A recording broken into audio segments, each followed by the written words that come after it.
Okay, so this is DSD4, the fourth do something different that we had to do. And what we were trying to look at was how you did things as a child that you don't do anymore. We all change a lot between the time we're a child and when we become an adult, and sometimes we lose things that are very valuable.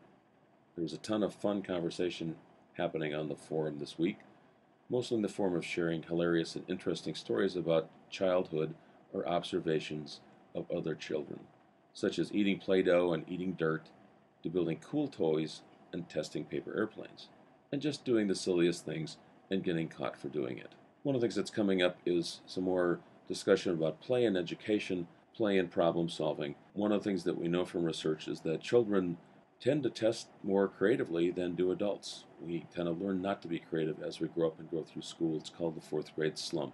Another thing to mention quickly is that please check out the updated links and tools page as well as the updated references page too for some supporting articles and some supporting links to some of the things we're talking about in weeks 4 through 7.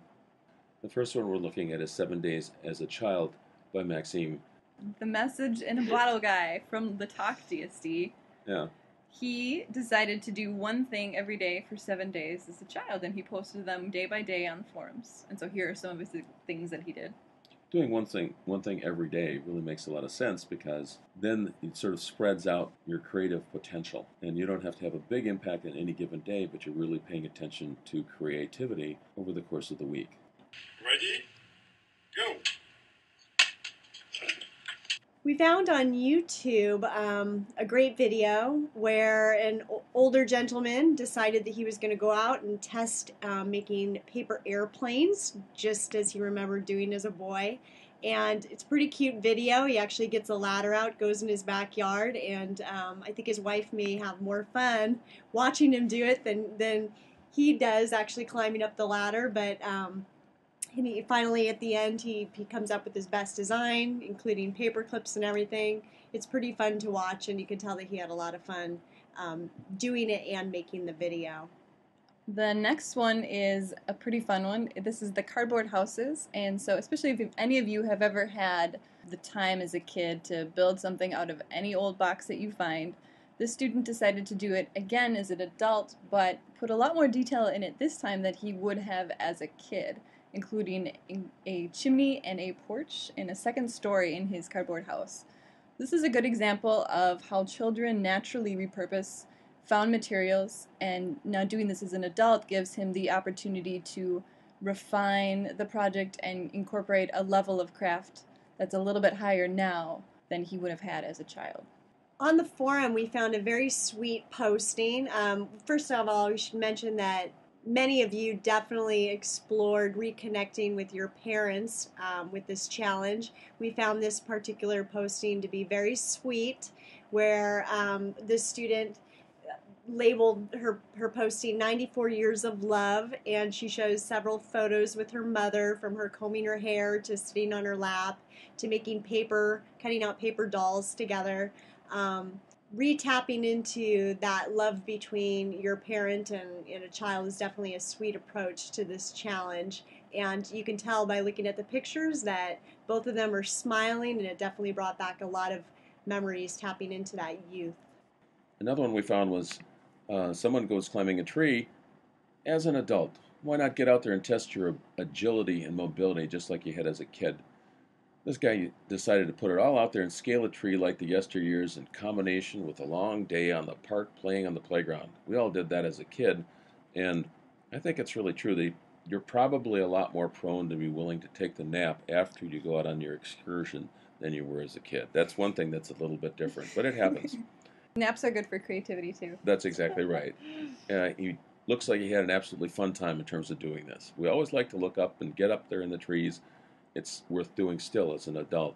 And then we have another quick video of Jungle Gym. And so, when was the last time you crawled through one of these? This is an adult going through the colorful maze of an indoor kids jungle gym. This is maybe not necessarily something that you would find yourself doing anymore for various reasons, but still an exciting activity to think about in terms of why you just might need to take a break and spend some time doing what kids do best, which is climbing, and a lot of physical activities too, and thinking about why we don't construct these types of environments for adults, even though we do for children. What is the relevance of that, and how might this fulfill an area for an adult population? A great entry we found on the forum, which we're dubbing as street poetry, but actually the student called it street poetry and treasure finding. This was a super fun, clever idea to write chalk clues on the sidewalk for random people to follow to this student's treasure, and the treasure was comprised of collected shells and arrows and coins that the student had. So this was a very creative way to socially share something very personal while addressing the challenge to see the world from a youthful perspective and to really engage the problem in a very public way. But it was really sweet. This is a fun submittal, and my first thought is, how fun is this? Okay, if you have kids, chances are that you've built a fort recently, but it's great that this student went a little further, building their fort under their dining room table. They had a very vivid memory of when they were little, doing that exact thing, building a fort and hanging out under the table. So this student decided to actually build a fort under their table and bunker down and read and hang out, and actually slept in their fort for the whole evening, despite their concern of getting up and maybe experiencing a head injury. They totally got over it and had a great evening. And it would actually be kind of neat to see some other fort examples out there. We didn't see too many of those, but we thought that was pretty fun. Sometimes you find things that work extremely well, and sometimes you find just a great picture and a really refreshing concept. You know, the idea is to let yourself go and enjoy a run around the hillside and actually engage the landscape just like you were a kid. We all have memories of 2 or 3 sliding or rolling down a hill as youngsters and getting the dirt in your pockets, and you still got to get the grass stains out of your pants to show for it. One thing I would suggest in future cases, I would suggest you find a little bit smoother grass to roll on. It's a little bit easier. Try rolling down that golf course next time you're out there. Of course, being at the beach is great too. The next one is eeny, meeny, miny, mo for grown-ups, at least that's what we call it in English. Using this childhood technique to make important decisions, in this case, choosing what to drink at a bar. This has got some video with her nieces playing the childhood game. So this is a good example of how we make up a lot of games as children as a way to solve typical problems that we encounter, and why do we stop this as a grown-up? What are the other social reasons we might face for picking one wine or another, and how can you sort of let that go, turn it into a game, because after all, it really should just be a fun event. Well, what happens is sometimes we are able to use the tools that we develop in class and that we use in class in terms of looking at our ordinary life. One of the things that's really compelling, this student explored the potential of mind mapping to reflect on their childhood, found it to be quite an experience, and it got an emotional response from herself when she started realizing how many of the different parts, how many different layers intersected in her life, and they all came back together, and she considered how everything in her life tended to interconnect. This next student decided to pick her top 4 things that she really recalled doing as a child, such as playing on the playground, which many of you definitely reflected on, bringing toys with them everywhere, including in the store, jumping and walking on anything made for little feet, and of course hanging out in the shopping cart, or shopping trolley as she called it, while her parents would do the shopping.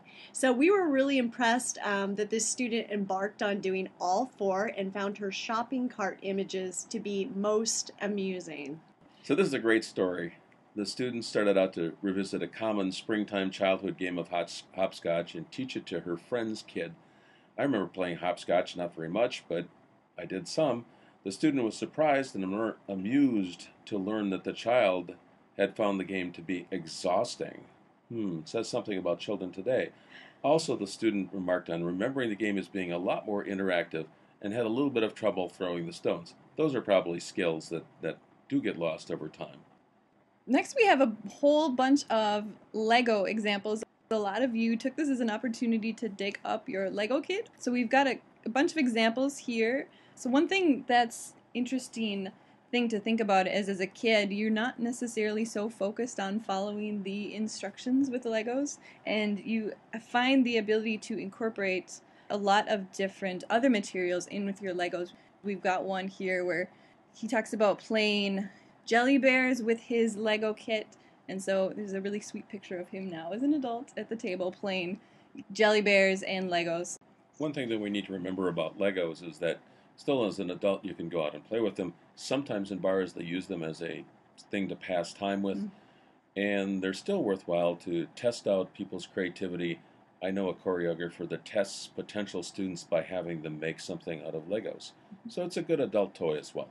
There's a resource that we've recently posted, and this is on the Facebook page as well, regarding Legos and play and creativity. So please check that out if you are interested. This last submittal we wanted to talk about, we thought is an appropriate one to end with, and we dubbed it, "Why Do We Stop Doing Fun Things That We Used to Do as Children?" which is really the focus of this challenge.